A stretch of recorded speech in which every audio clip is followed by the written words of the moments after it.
प्रियंका गांधी जी जान से प्रचार में जुटी हैं, लेकिन उन्हीं की पार्टी के सैम पित्रोदा के एक और वीडियो ने विवाद खड़ा कर दिया है। ये खबर हम आपको आगे दिखाएंगे। अभी इसी मामले में एक बड़ी खबर आई है। कांग्रेस नेता जयराम रमेश ने अपने एक्स हैंडल पर यह जानकारी दी है कि सैम पित्रोदा ने अपनी मर्जी से इंडियन ओवरसीज कांग्रेस के अध्यक्ष पद से इस्तीफा देने का फैसला किया है। कांग्रेस अध्यक्ष ने उनका इस्तीफा स्वीकार कर लिया है। सैम पित्रोदा ने इस्तीफा क्यों दिया, लोकसभा चुनाव के चौथे चरण की वोटिंग से पहले उनका नाम सोशल मीडिया पर ट्रेंड क्यों करने लगा, ये जानने के लिए पहले आपको 14 सेकंड का उनका ये बयान सुनाते हैं, जिससे पूरे देश में सियासी खलबली मची है। We could hold country together as diverse as India, where people on east look like Chinese, people on west look like Arab, people on north look like, maybe white, and people in south look like Africa. Doesn't matter. We are all brothers and sisters. ये बातें Sam Pitroda ने एक अखबार को दिए interview में कही। दरअसल भारत के अलग अलग हिस्सों में रहने वाले लोगों की जिस तरह से उन्होंने तुलना की, उसने नए विवाद को हवा दे दी। उन्होंने कहा, दक्षिण भारत के लोग अफ्रीकी जैसे दिखते हैं, पूर्वी भारत के लोग चीनी लोगों की तरह दिखते हैं, पश्चिमी भारत के लोग अरब जैसे दिखते हैं और उत्तर भारत के लोग गोरे दिखते हैं। लेकिन इसी के बाद 15 दिन के अंदर ऐसा दूसरी बार हुआ जब उनका बयान भारत में चुनावी मुद्दा बन गया। सैम पित्रोदा के बयान पर प्रधानमंत्री ने प्रहार किया।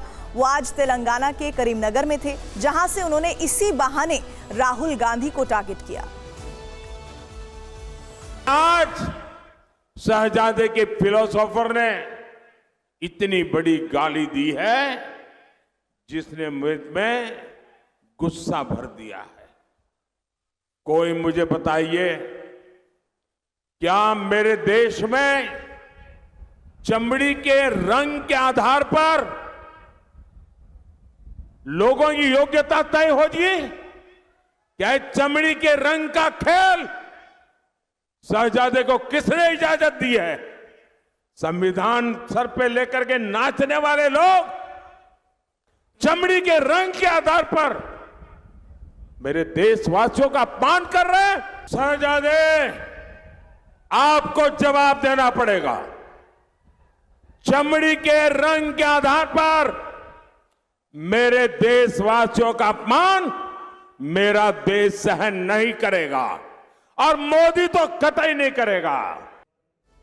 सैम पित्रोदा पर सवाल प्रियंका गांधी से भी हुआ। उन्होंने कहा कि बीजेपी फिजूल के मुद्दे उठा रही है।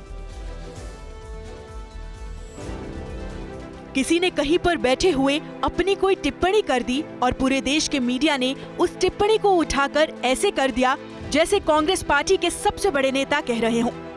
आज देश में माहौल इस तरह का बना दिया है कि ये जो फिजूल की बातें हैं, चाहे उन्होंने की, चाहे हमने की, चाहे हमारी पार्टी के किसी नेता ने की या किसी अधिकारी ने कर दी, उन फिजूल की बातों को आप उठा रहे हो और पूरे देश में आप उसका ऐलान कर रहे हो। पता नहीं क्या फिजूल की बातें कर रहे हैं। प्रधानमंत्री जो फुल टॉस पे खेलते हैं ना, तो इन्हीं फिजूल की बातों पे फुल टॉस खेलते हैं। मैं उनको चैलेंज करती हूँ, आप फुल टॉस खेलिए रोजगार पे, फुल टॉस खेलिए महंगाई पे, फुल टॉस खेलिए महिलाओं पे जो अत्याचार हो रहा है और जो अत्याचार कर रहे हैं उनको बचा रहे हैं, उस पे खेलिए। प्रियंका गांधी ने सफाई दी, लेकिन सैम पित्रोदा ने बीजेपी को बैठे बिठाए मुद्दा दे दिया। आज दिन भर इस पर खूब बयानबाजी हुई। कांग्रेस सैम पित्रोदा की टिप्पणी से किनारा कर रही है, जबकि बीजेपी, कांग्रेस और राहुल गांधी दोनों पर हमलावर है।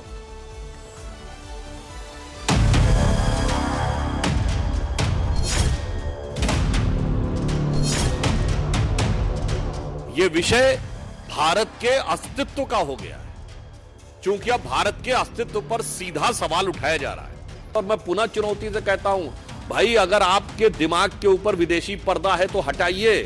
सैम पित्रोदा द्वारा भारत की अनेकताओं को जो उपमाएं दी गई हैं, वो बिल्कुल गलत है, दुर्भाग्यपूर्ण है और अस्वीकार्य है, बिल्कुल अस्वीकार्य है। भारतीय राष्ट्रीय कांग्रेस इन उपमाओं से अपने आप को पूर्ण रूप से अलग करती है और इसका खंडन करती है।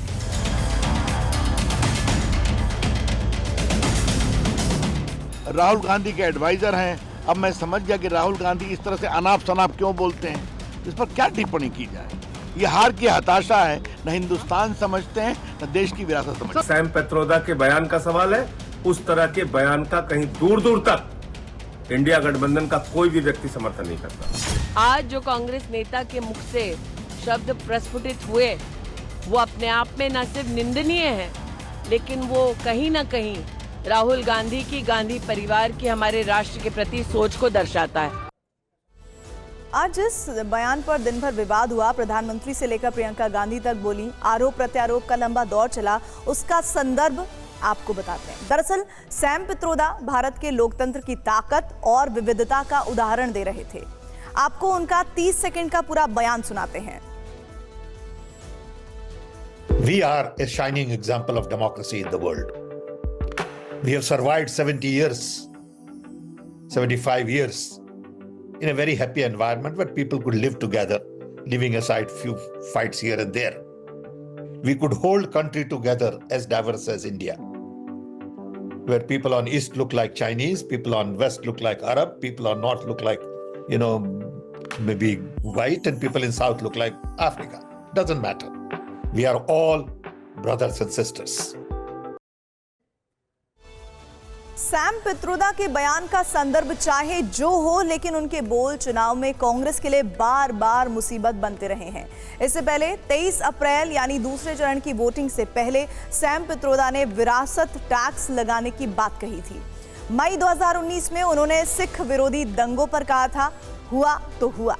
मार्च 2019 में पुलवामा हमले के सबूत मांगे थे। जून 2023 में कहा था कि बेरोजगारी, महंगाई, शिक्षा और स्वास्थ्य का समाधान मंदिर नहीं है।